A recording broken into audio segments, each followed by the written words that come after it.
Welcome to A Bit of Insight with Lisa Mosbey, your weekly dose of health, wealth, and everything else. What does it take to be a true trailblazer in business and in life? We're going to answer that question today. Hey, everybody, welcome to A Bit of Insight. I'm Lisa Mosbey, your host. Of course, I'm here every week. My guest today has climbed both corporate mountains and literal ones. From 15 years at Apple as a leader in global marketing to hiking the entire 2,200-mile Appalachian Trail, raising nearly $100,000 for Parkinson's research, Susan Otten. No, Otten. I always say it wrong, you guys. She has this analogy, and we're going to change it. It's Susan Otten. There we go. Susan Otten. She embodies what it means to lead with grit, vision, heart. Her journey is proof that leadership isn't just about the boardroom. It's about creating legacy and building community, walking the talk mile by mile. Susan's leadership path has taken her from CMO to COO and even CEO. In each of these roles, mentoring entrepreneurs and founders worldwide. At Apple, she launched social media in 25 languages and guided brands that were distributed into 140 countries. This lady is a powerhouse. Welcome, Susan. Thanks for being with me. I'm sorry, that wasn't an Apple. That was an agriculture company called AGCO. Oh, beautiful. AGCO. And then Yeah, you were at Apple for 15 years I and was you were at at an AGCO. AGCO. Yep, yeah. So that was where social media was launched in 140 countries, 25 languages. Yep. That is Yeah, amazing. yeah. And so tell us about how, what does trailblazing mean to you? Like, how would you define that word? Well, I always kind of wondered about it, Trailblazer, what does that mean? And then there's Yeah. even a vehicle called a Trailblazer, and what does that mean? And I got the answer when I hiked the Appalachian Trail, because there's what they call blazes, white marks on the trees to guide you along the route. And some places it's a very well-worn trail, but some places it's not. So you're always looking for the blazes on the trees. And the idea is that if you're Mm. at a blaze, you could see the next blaze, but sometimes not. But mostly it was really well marked and volunteers take care of it along the trail. So to be a trailblazer, I used to think it was, oh, you're just out there, going to it, right? You're blazing the trail, get out of my way, you could catch on fire if you're not careful. But I think instead now I've learned it's looking ahead. It's Yeah. looking for guidance. It's looking for those marks that wiser people have put in place. And kind and gentle people make sure that those blazes are visible hundreds of years after they're originally painted on the trees. So it's really taken on a whole new definition for me. It's part of that leadership process, right? There was somebody there before, and you have Yes. mentoring in your background. Um, Mm. the lessons that you learned from Apple and it's agro, AGCO, app, ag, one more time, AGCO, like AGCO. agriculture Thank you. company. I got it. Yeah, Apple and AGCO lessons.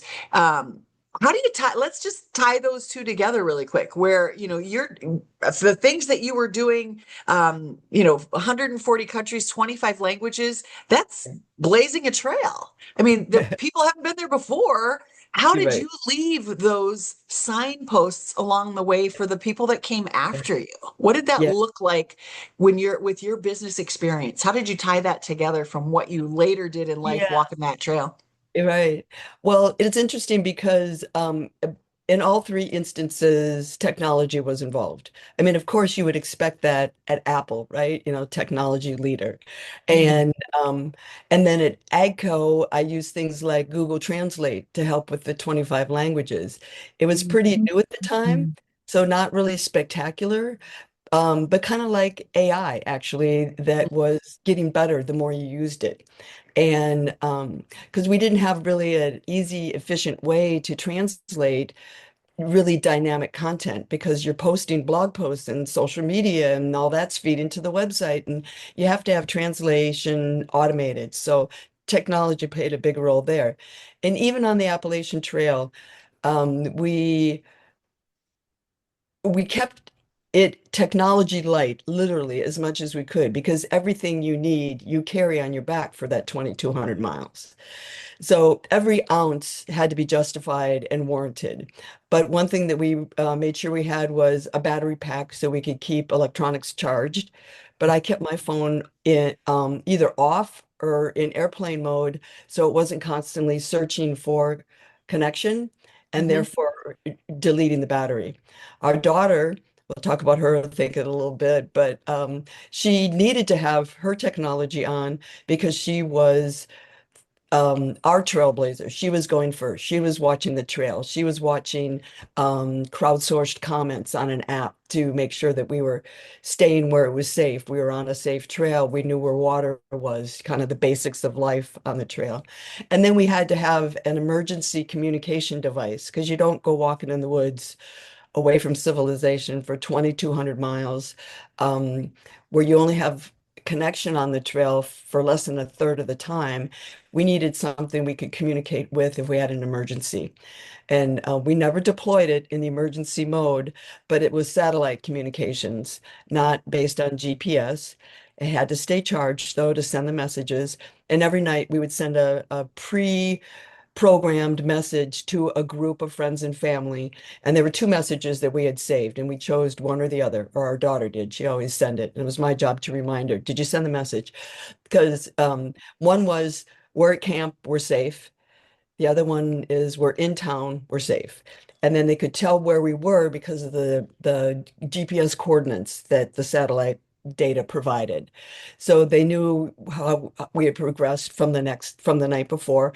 And then if we had an emergency, they could at least tell the rescuers where we were the night before. So it limited the search area because we Sure. did about 14 and a quarter miles a day. So if you use the average, you could start from our night before spot and look 14 and a quarter miles, hopefully in the right direction of the trail, but you never know. So, Yeah.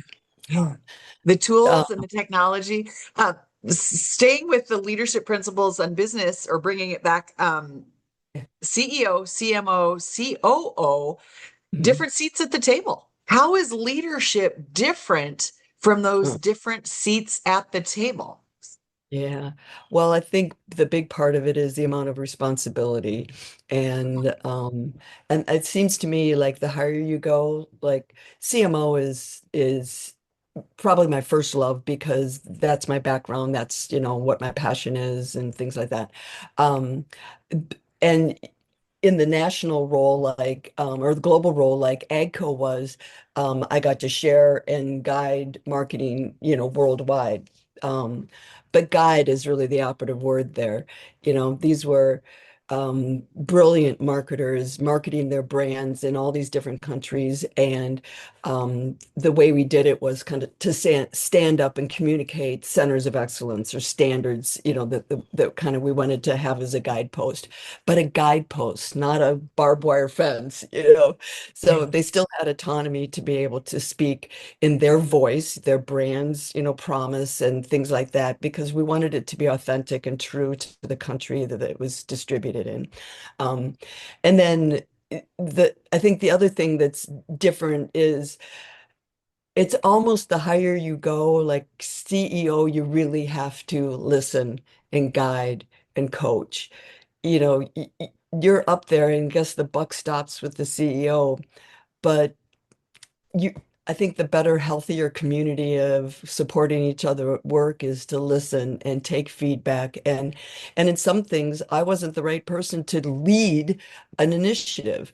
I needed somebody who was, smarter and wiser than I, and then to relinquish control of that and to say, you take this project or this is your responsibility.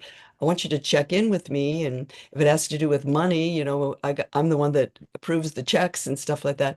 But you're smarter, you're better at this. And to be able Yeah. to recognize that, I think is really important. Yeah. Putting people in the right roles, the right positions, Yeah, and leading them, letting them have agency, letting them have yeah, the control and letting go of control, trusting the people that you're surrounded with. And I wanted to go there because that's a big part of this experience on the trail. Mm, You were the elder, but your daughter was the leader and absolutely. relinquishing control. I'm the mother. I want to mother her. Want to take care of her. But her experience, the roles kind of started to reverse. And then you talked a little bit about the tools that you have, who's making the decisions, who's taking the actions, how are we coming Mhm. together to communicate to make sure everybody's needs are met. It's so similar. It's so Yeah, similar. Here you are in the business world, yeah, strong, powerful yeah. leadership. And here you are on the trail, strong, powerful member of the team to make sure that we reach our destination. Right, right. So there are times in our life when we're leaders and Yeah. followers. Hmm. Uh, Tell me about that experience. Yeah. Was it difficult to relinquish control and trust in Yeah. her that you were going in the right Yeah. directions? Right. Well, it wasn't that way at the beginning. I mean, of course, Okay. strong woman, right? You're gonna take the lead. And but it didn't really go that well at the beginning. It was hard. The other part of it was and this speaks to getting to know your team, getting to understand them, what's important to them, what's their process, what's their thinking. I mean, she's my daughter, but we'd been apart for 9 years. 4 years of undergrad, 4 years of veterinarian school, and then 1 year as a veterinarian resident. And then she came home, interviewed for a job, accepted a job, and said, this was July when she got done with her residency. And then she said, great, thank you. I'm so excited. I'll see you in January. So we left July 14th and got back, or we finished the trail December 22nd, I think it was. And the company that she works for was so excited for her. They, introduced her as their new veterinarian and the backstory and why you won't see her for a few months and all that. Just so supportive and included her in another employee communication, later on down the trail. Hey, Greta's doing fine. And Mm. so that was really cool. But so that just getting to know each other after 9 years, and now we're sleeping literally 9 inches apart, in our carried tent and sleeping bags, and it was huge. Now the reason why she was the better leader is not only is she 6 foot tall and I'm like barely 5'4". She's a two-sport Division I collegiate athlete. She'd done a ton of hiking. She's an Ironman. She's just really uber athletic, and I'm not. I grew up on a farm. My sport was feeding the cows. There was no time to go to have an after school activity. So, like sports or whatever. So it quickly was evident that I was not the best leader for the team. And she had done so much more research and talked to so many people, and she was clearly the best leader. Then I had to switch my role to being support.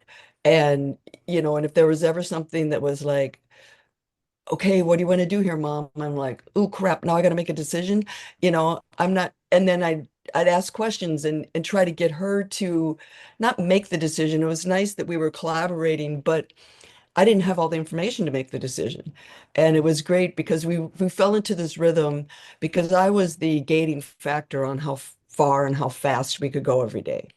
And I fell every single day without exception. Like we tried to, and we actually defined a fall. So just a hand touching the ground is not a fall, but if your butt touches the ground, that's a fall. And if two hands have to touch the ground, that's a fall.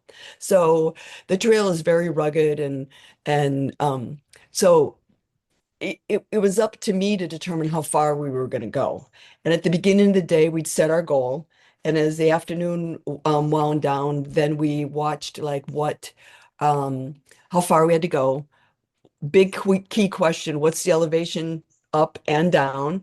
Because toward the end, the up killed my hips and glutes, and the downs killed my knees because I had IT band issues. I don't know if you remember buns of steel. I know what that means now. And your IT band doesn't stretch.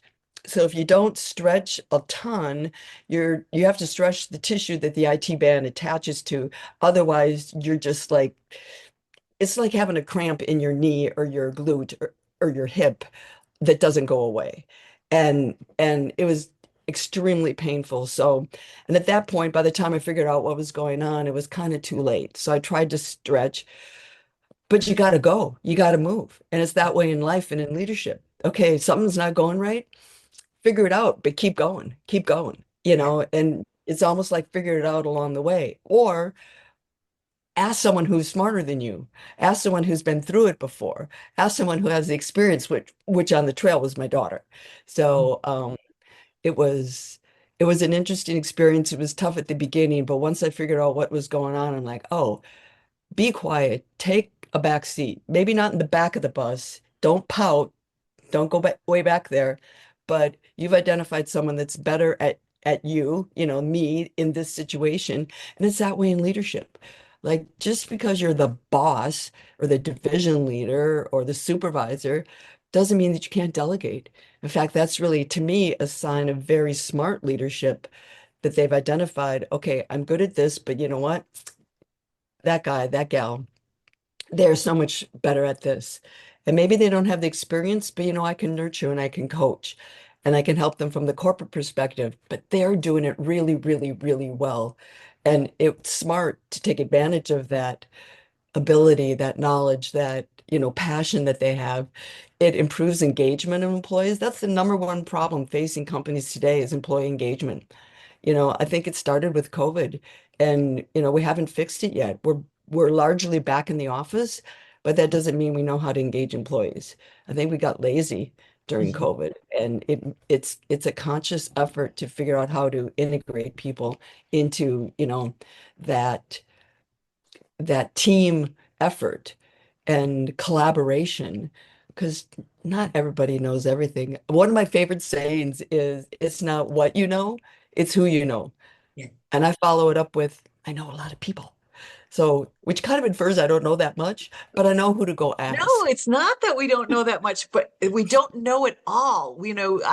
I'm very much um I'm a jack of all trades. I'm not a master of a trade. I've been in sales and motivational speaking and training for my whole life. So I've had Yeah, to accumulate a lot of data and information and disseminate in a simple way for people to understand. But that doesn't mean I'm a master at any of those things. But yeah, I am a master of consuming information. I'm some people say I'm a master at speaking, having conversations, but we're a jack of all trades. Sometimes a leader is a jack of all trades. They know exactly. That was one of my favorite sayings as well. I don't know. I think it may have come from Henry Ford because he said, I don't have to know everything. I just need to know the people that know everything. And then right. we inspire, lead, and motivate them to Yeah, help us achieve what it is that we want to achieve. yeah, that's So really I well. love, Yeah, yeah. yeah, I Yeah. like that. So we don't have to have all the answers, but if we put people in another book, seats on the bus, what seats Yeah, on the bus are the people in? Are they in the right seats on the bus? Do we have the right person driving it? Do we have the yeah, right people in the front seat watching where we're going and keeping an eye on the vision? So all of those things make a difference in how successful we are when we empower people to do what mhm, it is that they do best. And right. I know that there was a point on this trail that you were wearing a helmet, and you said I fell every day. And I'd love, we have roadblocks in life. Yeah, there's stumbling blocks. There's major roadblocks in life, as you're going to share with us here in a minute. They can stop us, or we can figure out how to deal with those roadblocks, get over them, go around them, go through them, whatever we need to do. Talk to Right. me about the roadblocks you experienced on the Appalachian Trail. Well, one of the things that was really interesting was our daughter was a purist. She wanted to go every single step of the trail. Mhm. And sometimes, like at night, there's shelters along the trail, and they're like three-sided kind of huts, just a wooden floor, lots of mice, because people drop their food there as they're having dinner and stuff. And a lot of times, if the trail went this way and the shelter was over here, then there was a spur trail that went to the shelter and then went back to the trail. Okay. Well, we'd go to the shelter, but my daughter wouldn't go back to the trail that way because then she would have missed this section of trail. So she would always go back and pick up where we got off the trail. Sure. And I'm the good little follower and I'm doing that for a while. And then kind of toward the end, I'm like, okay, I'm gonna save that, those Extra 10,000 step. steps or whatever. Yeah. And I'll wait for you and meet you down here. So that was really um interesting kind of concept. But the the roadblocks were like every step of the way. And there was parts of the trail where you couldn't even step without consciously thinking where you're going to put your foot. And when we started out, it was really we went backwards. We started north and went south because we started so late in July. And they closed the mountain where the trail starts when it snows because it's up northern Maine, so it gets a lot of snow. And people have gotten lost and died on the mountain. So they do guided trails hikes in the winter up there, but you can't, the park is closed unless you do a guided hike. So anyway, we started in July and headed south. So we were going against traffic. And because we started so late, people were actually finishing the trail by the time we started. So and up north, it's really wooded. It's beautiful. But roots means, or trees means roots. And along the trail, because it's been worn down over time, the roots are very exposed. So day 18 was my first fall, no helmet at this point. And I tripped on a root, hit my head on the root. I think it's healed up very nicely. But you can kind of see a divot in my head still. But 9 stitches. And we were let's see, 3.5 miles to where the trail crossed the road. So I had to walk out with, a head wound. And yeah, but what was so amazing about that fall, we hadn't seen anybody all day. It was 1:30 in the afternoon, beautiful early August day.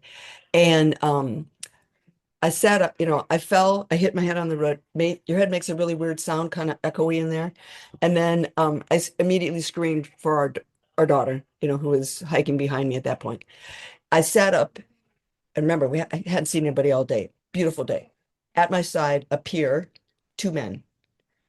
And the one says to the other one, Joe, when I fell last week, I think I have some of those strips left. Can you dig them out of my backpack and I'll help the lady up and make sure she's, okay. And by that time, our daughter got there. Oh, and then he said, oh, and one of those big waterproof bandages that keeps the blood in, grab one of those too. And so I mean, right there, they pulled him out. By that time, our daughter was there. She said, I'm a veterinarian. I'll tape her up here and put the buff back on my head because I was sweating a lot. It was August, it was a little warm. And we were on our way. And my one huge regret of the trail, I think it's my only regret, is I didn't ask them to turn around to see the angel wings on their backs. Because I mean, that was absolutely a miracle, absolute miracle. And people that help hikers are called, this is a standard term, I didn't make this up, trail angels. And here, our first really crisis, and we have trail angels appearing at our side, without missing a beat, helped us. And then they're like, okay, you guys good? And off they went, and we got to the road, didn't even have our thumbs out to hitchhike, and a car stopped. Didn't even have our backpacks off. And usually when you're on the trail, you take your pack off as soon as you possibly can. Yeah. And, the husband leads out the window, you gals need some help. And they took us over an hour and 15 minutes to an ER. And they said, yeah, we go right by it, jump in. You guys hungry? We'll stop at a gas station and get you some snacks. I mean, just like, Wow. unbelievable. Wouldn't take a dime. When they stopped at the gas station, they, topped off and wouldn't let us pay for the gas. Just like unbelievably kind, which speaks to the community along the trail. And then the second time I fell was in, they call it Rocksylvania on the trail because it's so rocky. And this is where you can't walk without figuring out where you're going to put your feet because they're standy up pointy rocks too. And there's a joke along the trail that the Boy Scouts in the area go out at night and take their rock files and sharpen them and make sure they're really, and they got it, and they're wiggly too. So like I'm trying to walk and like figure out where I'm going to put my foot and okay, is it safe? Can I lift my other foot up? And I misjudged one time and I knew I was going down. So I did the tightest tuck and roll you can do with a 35-pound backpack on your back. And because I didn't want to like poke an eye out or break my nose or smash my teeth. And so I got the top of my head and 10 staples, which is weird because it's literally a staple gun, you know, and and that was only a mile and a half from the trail. But that head wound bled like crazy. So I'm walking on these rocks. I got a trekking pole in one hand to help balance, but it is gushing blood for the entire mile and a half. So I'm trying to put pressure on my head to stop the blood from running down my face. It was really, really challenging. But again, we got to the trail. There was someone there to give us a ride. You know, just the community that reached out to help was unbelievable.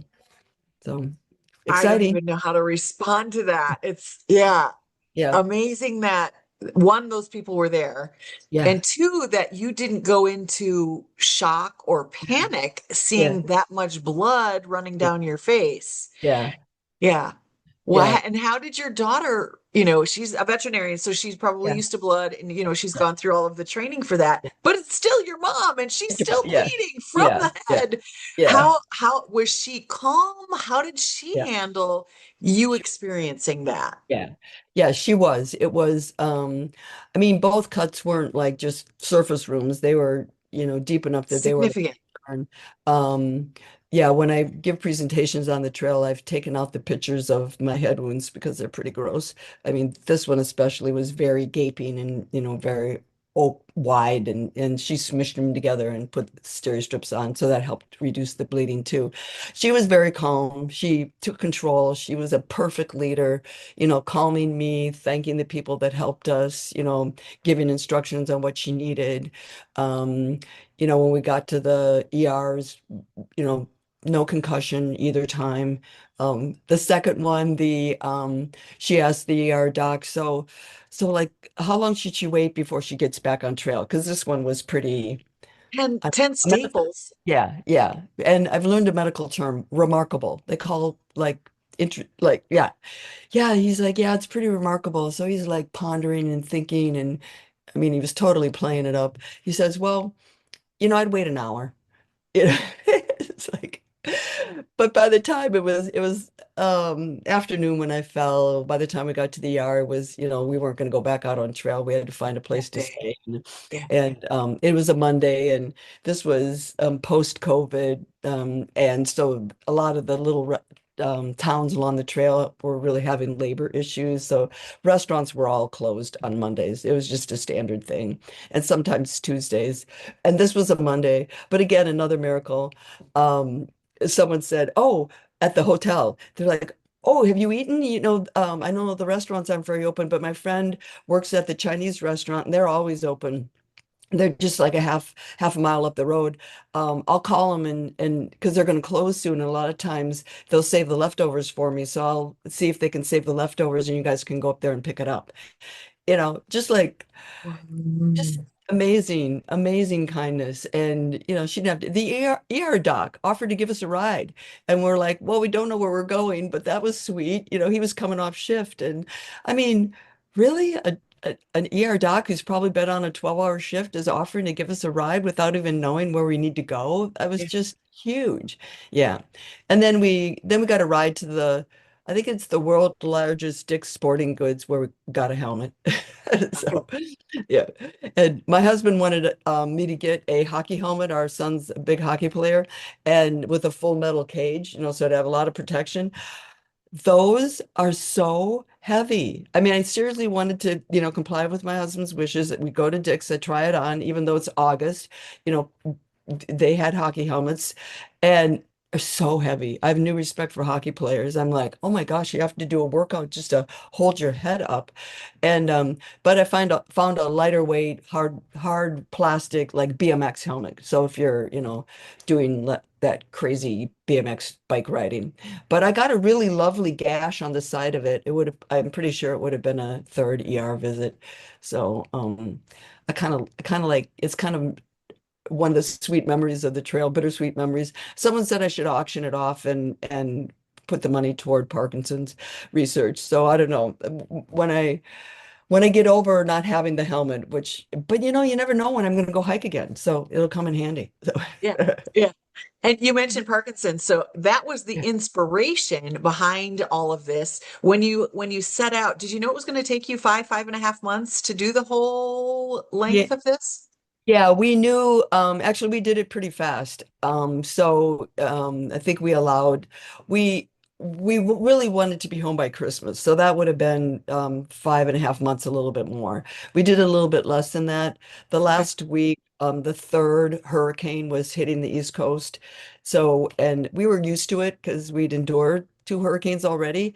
And by the time it hits, inland, it's just a bad windstorm, lots of rain, and temperatures drop. So it's not like you're in the middle of, hurricane, but you get the aftermath. But we used to live in Georgia, and because the trail finishes in Georgia, we had a lot of friends that were coming out to cheer us in, and it was so sweet. And we didn't want, Greta put out a social media post that, come in Christmas garb, extra brownie points if you bring your dog. And this is, we estimated when we were going to finish, and as we got closer, we kept updating. Sure. And but we didn't want them standing out in the cold and the wind and the rain. Yeah. So we hustled up that last week and cut off. I mean, it wasn't quite a full marathon a day, but we picked up our pace a lot. At the beginning I think our first day we did 6 miles, and at the end we did do a over 33-mile day one day. Um, but that was the day we saw wild ponies. And so it's like, I mean, you have this big obstacle in front of you, and not everybody would see. I mean, ponies were known to be in this state park, um, but you didn't always be blessed to see them. Sure. And God knew we needed a little pick me up. So we saw, let's see, it was a group of three and then a group of five. And we name all the animals, wild animals we saw along the trail. And the last five were adorable. And we called them John, Jacob, Jingle, Heimer, and Schmidt. They were so cute. And Awesome. yeah, and the group of three was a mom and dad and the baby. And I mean, just so sweet. And for wild ponies, they're not really scared of you. It's said in the summer when they will lick your skin to get salt if you're sweaty. They, will come that close. They didn't do that to us, but I was okay with that. Yeah, they're wild. They're still a wild animal. Yeah, yeah, Let's talk raising awareness for Parkinson's, which was the reason that you did all this. yeah. Raised nearly $100,000, and then you were honored by the Michael J. Fox Foundation's So great. for Rookie of the Year. Tell us about Yeah, that. Yeah. yeah, it was great. Well, Greta had done a ton of activities, a couple marathons, an Ironman to raise money for Parkinson. So, she was great at that. And We should say why Parkinson's. Why oh, Parkinson's? oh yeah. Yeah, my husband was diagnosed when he was 51 and did great for probably the first 10, 12 years or so. But it's an accumulative disease, the obvious symptoms are the mobility issues. But it's a cognitive disorder. So, the brain, the ability to remember, or it's really sad. And so we were aware that we were leaving him alone, but we had a good support network to help him while we were gone. Our son and his beautiful wife have lived close by, and they had him over for dinner and checked in on him. And we have what we call our dog's grandma, who's here today, and she hangs out and cook for him and stuff like that too. So that was good, and we would check in. And his responsibility was to do a dumb dad joke of the day at the end of every video. So 96 videos, he had to come up with, the jokes. And toward the end, our daughter was helping to try to find these jokes. But we wanted to not only raise research funds, but awareness, because it's kind of an unknown disease or not very well known. But more people seem to be being diagnosed with it too. So that's a bit of a challenge. And Michael J. Fox Foundation has just done an amazing job. They have a fundraisers gala, which I think anybody that's raised more than, I can't remember what the limit is, $30,000 or something like that, is invited out to New York, where they're recognized and applauded. And then they use that as kind of a conference to update people on where they're at on research and finding a cure and stuff like that. And so it was huge to have their support. And we got really great coverage, because it's kind of a weird story to have an old lady hiking with a super athlete. And I'm not a math person, like I don't have that part of my brain, but our son is. And so I had him validate the numbers because there's all these statistics on the trail, like how many people do it every year, or how many people attempt, and how many complete, and how many are women, and what age they are. And when you take all that data together, we estimate I'm one of less than 10 women my age that completed the trail. But then I get immediately humbled because a woman who's 80 years old just completed the trail. It is just like crazy that, it's like, could I do that, in a little more than 10 years? Could I do the trail? I don't know. I have a hard time mowing the lawn. So, um, but anyway, we really wanted to raise the awareness. And because we had a kind of an interesting story, again, it was Greta's idea, and she was our creative director and videographer, editor, light editor, as much as she could do on the trail. And then we had a wonderful, beautiful pro bono publisher that published the videos for us for free. 96 videos, smushed all the clips together, added the soundtrack.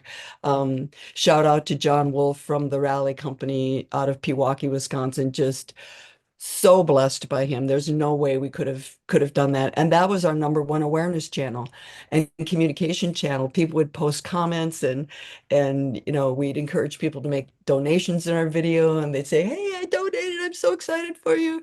And so it was really, really, really cool to have that opportunity. And we got a lot of comments from people that it was good, clean video. It was stuff that people enjoyed watching. They'd sit and watch with their kids. And we'd always do at least 2 days in one video, because we were 154 days on trail, but only 96 videos. So we tried to. And we Mhm. did some special videos like a gear video. And we, the Hikers Thanksgiving is a big celebration for people that are out on trail. So that was kind of a special thing. And our finish and our, just fun stuff like that. But it was a way for people to not only see what we were doing, hear our corny jokes, and we made up songs along the trail, especially when we entered a new state. You go through 14 states, I think it is, 14, 13, I can't remember now. And so we come up with raps, and we do cool stuff, and tell Ron would tell funny jokes. And so it was fun, and they felt like they could, show their kids it. They could learn a little bit about, diseases and how this is hard. And, so it was good conversation starters for families too. And I mean, total strangers reached out to us again and again and again, and go, keep going, don't stop. And I was talking to our daughter about this recently, and kind of bring it back to the business world. It was interesting. We thought of it as our job. And it's like in the morning you wake up and you don't go, well, sometimes maybe you do, but it's like, oh, gee, do I really like this job? Do I really want to go into work? Do I really want to do it? Well, we're out in the middle of nowhere, and you get up, usually we were both awake before the alarm went off, usually quite early. We would time ourselves. How fast can we pack up and get going? We wouldn't eat right away. We wanted to like hit the trail and kind of break up the hiking. So we'd usually hike about an hour, hour and a half before we would stop and eat, and then you got a little rest.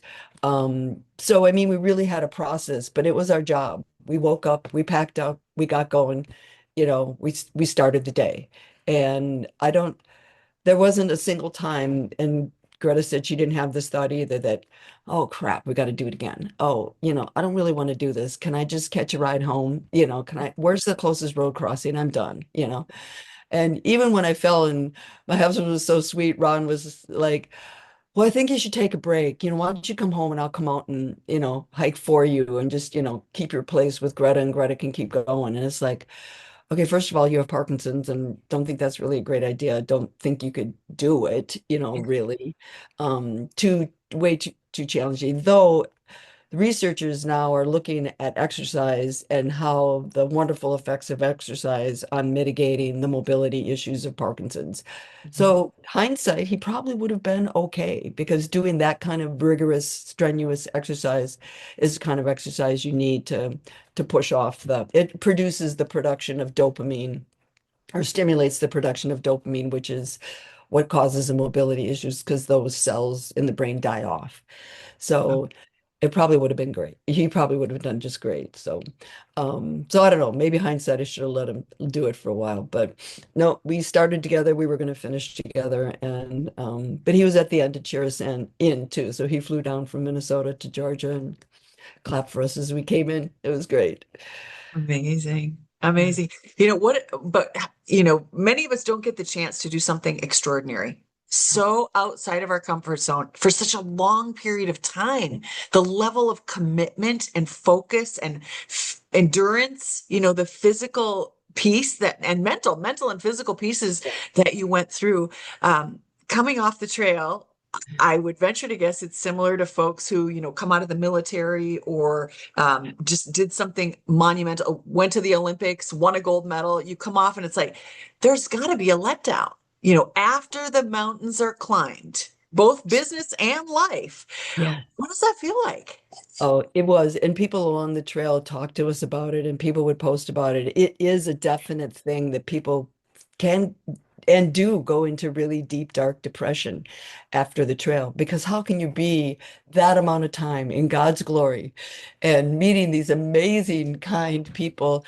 I mean, over 40 strangers helped us along the trail. I think we stayed in over 25 people's homes that we didn't know, and they just reached out to us and like, hurricanes are coming, weather's bad.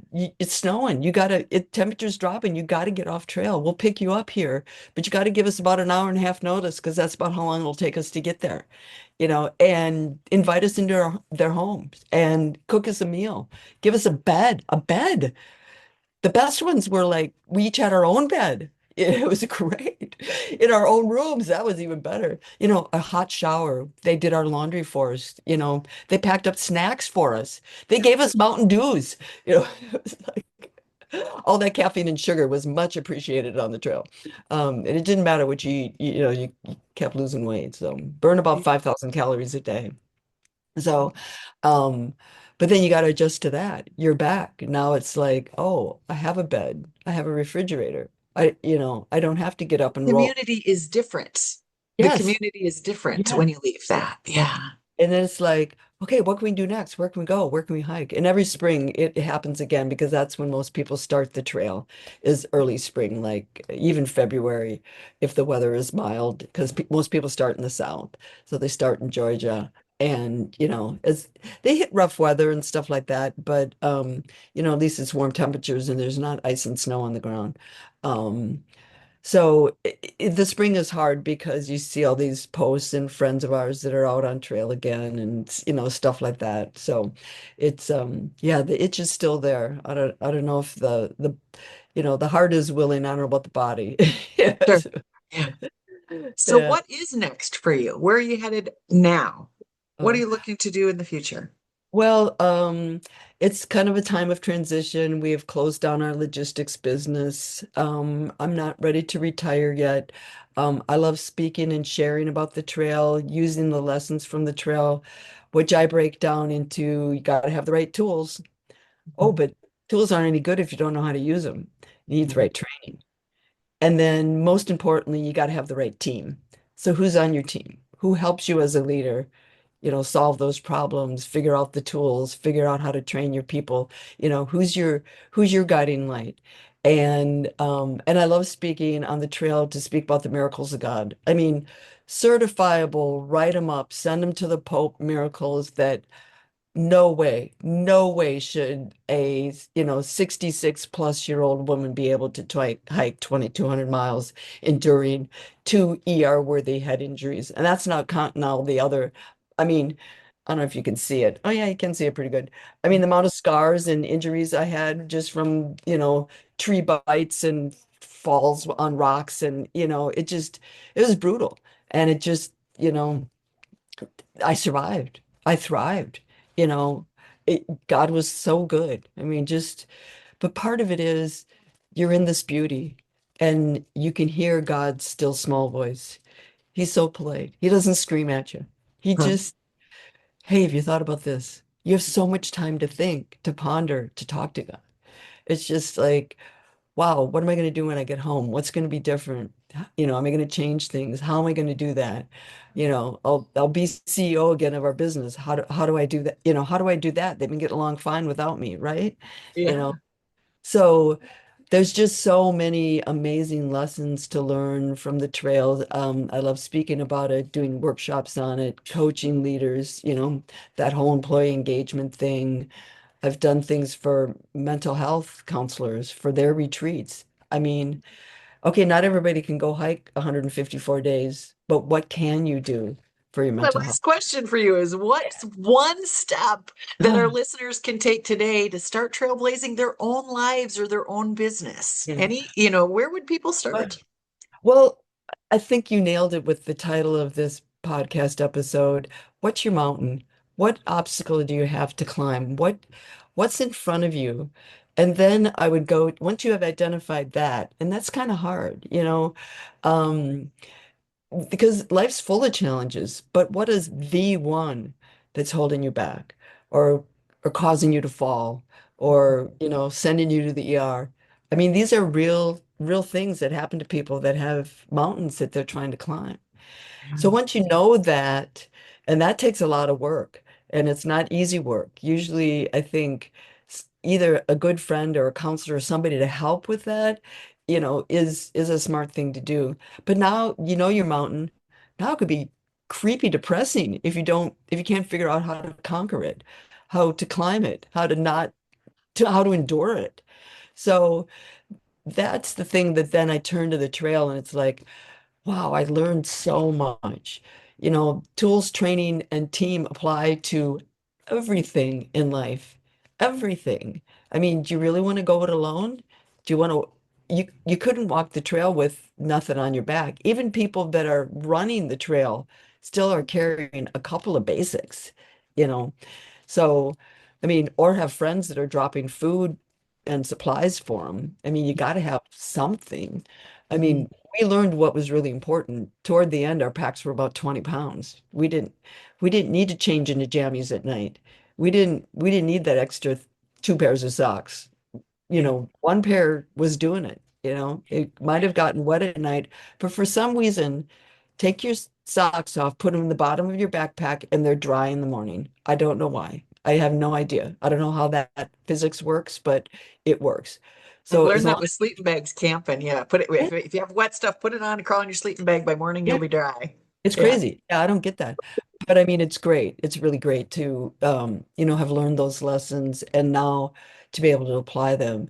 And I look Okay. forward to, when our grandson is old enough to, already I'm teaching him nature. When I'm over there babysitting, man, we are walking outside. He's in the stroller, but, we're we're looking at the birds and we're looking at the trees and, even the weeds are beautiful. I mean, there's With mine, yeah, great nieces and nephews too. I got in trouble from some of the moms. Don't teach the kids what things are good for medicine because they're telling kids at the playground. You're going to oh, get them in trouble. yeah. Giving them those tools to survive Yeah. in nature. Yeah. We may have all the benefit of technology right now, but you never know. We've Yeah. lost so much uh of being in nature, of Yeah. being Yeah. able to take care of ourselves and survival in those spaces. So Yeah. it's nice that you're sharing that and passing it forward. Well, and I think, it's really important to know where you do get your energy. Is it exploring nature? Not everybody, is into that. Maybe it's learning, maybe it's crossword puzzles, maybe it's going to museums, maybe it's having coffee with a friend. Identify what your mountain is, but how are you going to conquer it? What path are you going to take? Look for those blazes, people that have gone before you, that have marked the trail. You're probably not the first person on the planet, may feel like it, but Yeah. to have these issues, there's there's older, wiser, maybe not even older. I mean, my daughter, let's see, she turned 27 on the trail, and she was by far the wiser person, the better leader, by far. So just really important to be able to identify that. And then, you know, I'm a big process person, put a plan in place. Once you've figured it out, now what are you going to do about it? You know, okay, just because you've identified doesn't mean that it's going to go away on its own. Yeah. You know, the I devil think has we'll a leave it. I think we'll leave it there. We'll wrap it up right here. Susan, thank you so much for being with me and sharing the story. It's an amazing insight, and I take chances, but I've never done something quite that risky. So who knows what the future holds, what age it'll be, but I hope we've inspired some people who've been thinking about it, or have a longing in their heart to go for it, whatever it is. Right. Yeah. And if anybody's got questions, I mean, feel free to reach out and, I'll help give some insight if they need more information. I'd be happy You'll to be able do to find all those links for her YouTube videos. There's 96 of them. Her connections on LinkedIn and being able to get in touch with her will all be in the show notes. So feel free to reach out. Susan Otten, she reminds us that trailblazing isn't just about reaching the summit. It's about who we become along the way. The other thing is the communities that lift us up as you go. Are you in community? Are you getting the support that you need from the people that are in your life, the people that you've chosen to surround yourself from? From a global perspective, what are the mountain trails that you want to take off after? What do you want to pursue in your life? Her story is proof that leadership and legacy are built step by step, choice by choice, and you are the one that gets to make that decision. Susan is inspiring you to climb your own mountains with courage, compassion, and community. So take that first step today. Make a decision, make a choice, and start pursuing whatever it is that lights your heart on fire. Come back next week. Thank you, everybody, for listening. We appreciate you being here. See ya. Bye. Thanks for joining me on A Bit of Insight. To get more involved with our wellness community, grab a copy of my book, Live Well, Travel Far, or to explore our travel offerings, visit the website at insightcenterforwellness.com. And if today's episode gave you something to think about, leave a review and please share it with a friend. This is Lisa Mosbey reminding you to live well, travel far, and always follow your insight.